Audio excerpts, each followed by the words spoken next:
and 1. Hello, this is Mayor Phil Rico, and I'm here to explain to you the two ballot initiatives that we will have coming up for you to vote on November the 8th. And these are both local issues that the residents of the city of Trinidad will be voting on. The first item we have is the sale of Hughes Building. The second item is the broadband issue that we are considering.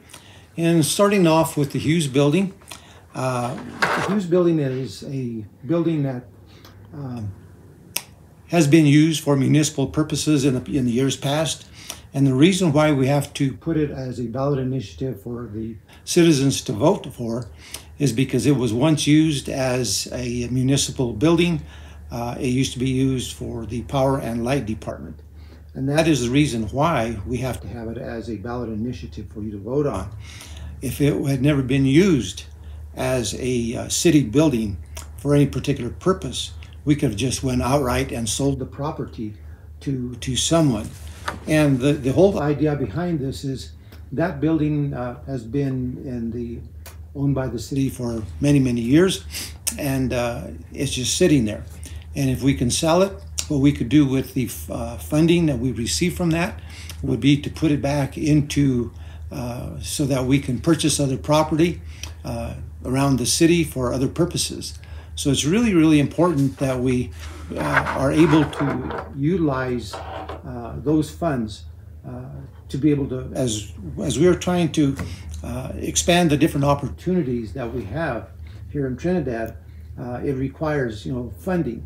And this funding, like I said, will replace any other funding that it'll just add to the funding for to be able to purchase other properties. Like I said, this building has been owned by the city for many, many years. And I'll have to reiterate that there are people that will question, why can't we just sell it to somebody? Well, according to our charter, that is not the case. The case being is when it's been used by for municipal purposes in the past, that we do have to take it to you citizens to be able to vote yes or no on it. In this particular case, I would recommend that you vote yes for the sale of this property on November the 8th. That's basically what it's all about, and it'll be put to good use, hopefully, by a private enterprise to be able to use that way. Because right now, if you look at the building, it is just sitting there, has a lot next to it, and it's not really beneficial at this point in time. So maybe someone could come up behind it and purchase the property and put it to good private use. The second item, which is more in depth, is Colorado Senate Bill 152. That is the broadband issue that, and I'll read this to you. And it was restrictions on municipal or community-led broadband initiatives. I'm not going to read this to you. This is what I brought with me. It said in 2005, the Colorado legislature passed Colorado Senate Bill 05-152 at the urging of the largest telecom providers. Keep that in mind.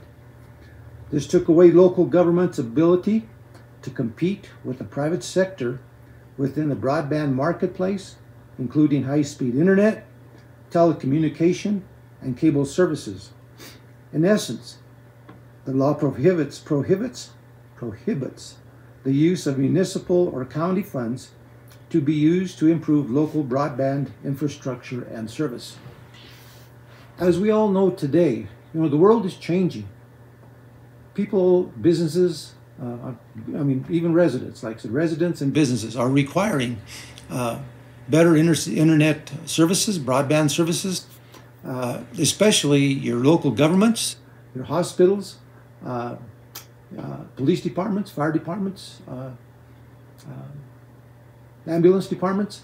They're all requiring better speeds, faster speeds, more reliable speeds.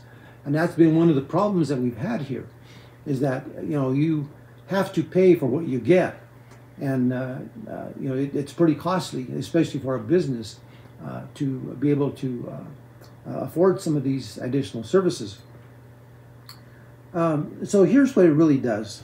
The restrictions are: Senate Bill 152 prohibits your town from investing in broadband services and or infrastructure for homes and businesses, providing broadband services to businesses and households, creating a private-public partnership that would leverage government infrastructure to provide affordable and high-speed internet service. So, like I mentioned early on, you know, it was done by the largest telecom providers to protect their own businesses in the entire state of Colorado. To date, close to 90% of the state of Colorado has done away with Senate Bill 152. And what's interesting is Los Angeles County has done away with it as a county. However, the city of Trinidad has not. Doesn't make sense because we are within the county.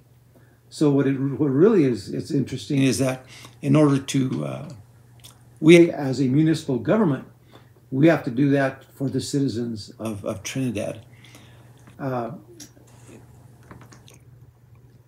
What it also says, the law prohibits governments in entering into public-private partnerships that are substantial, and it says, again, this term is not further defined, that's what's interesting, to provide telecom, communications, and broadband services. And the services to date pretty much are out of date. And basically, that the fact that the 152 was written into law in 2005, it says it defines high-speed internet at 256 kilobytes per second. And it says, versus current minimum standards defining broadband as 25 megabytes per second download speed and 3 megabytes per second upload speed. It says the good news is that municipalities can indeed offer free internet service in cities, city libraries, parks, and community centers. The bad news is that it cannot exceed service speeds of 256 kilobytes per second. What it really did allow us to do, and I'm glad that they were able to do this, that it allowed any municipal government, whether it's county government or municipality, to have an opt-out option. And that's where we're at with this initiative. So we're able to, opt out of this option, which is what we are recommending. And what it will allow us to do as the local authority in the municipality of the city of Trinidad, is local authorities can build infrastructure and provide broadband services to the public if desired. What's been interesting is, like I said, is that to opt out 152 is merely step one, to explore options. And it does a couple of things. It allows us to be able to use this as leverage if we want to continue using one of these providers. That way we're not beholden to them, but we can negotiate with them to bring down or to up their services, but also have a reasonable cost to the services.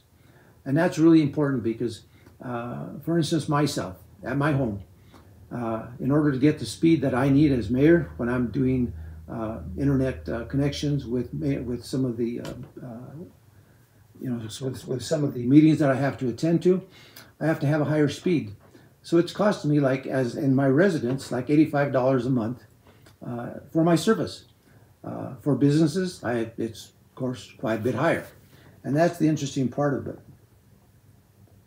It'll also allow us to be able to build, like I mentioned, if we want to, our own internet service, to provide services to businesses as well as residents in the county, or not the county, but the city. It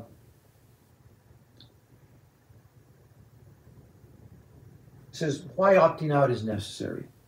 By opting out of Senate Bill 152, as a community, you are paving the way to pursue options for obtaining what is now considered basic infrastructure for business and life. And so these are some of the things that are really, really important.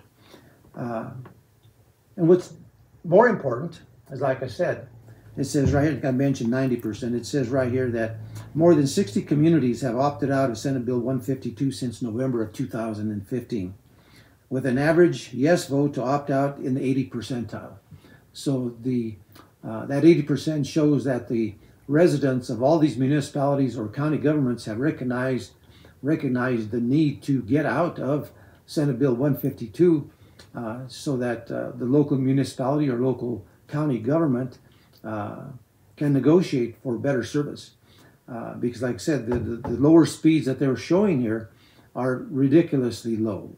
And especially when you go home at nighttime, right around 5 o'clock, if you are in an area that has very limited services, your speed just plummets. So that 25 up and down that they're talking about, you need more like 100 up and 100 down. And that gets a little more technical, but it allows for much faster service that you need, and especially for even in homes. A lot of the children they go home, they get into gaming, and gaming takes a lot of broad bandwidth, I think is what they call it.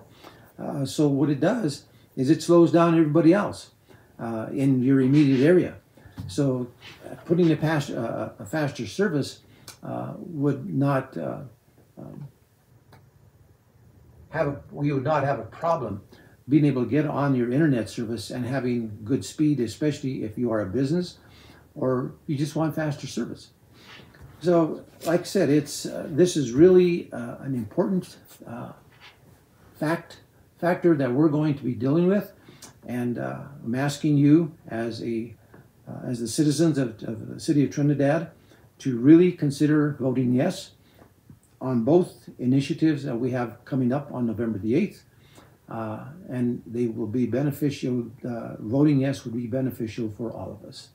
So if you have any questions, any further questions, like I say, you can call me at 719-680-0719, and I will do my best to explain it further. If we have to get our IT person to explain it further to you, we could probably get him to answer those questions as well. So thank you for your time, and vote yes on November the 8th.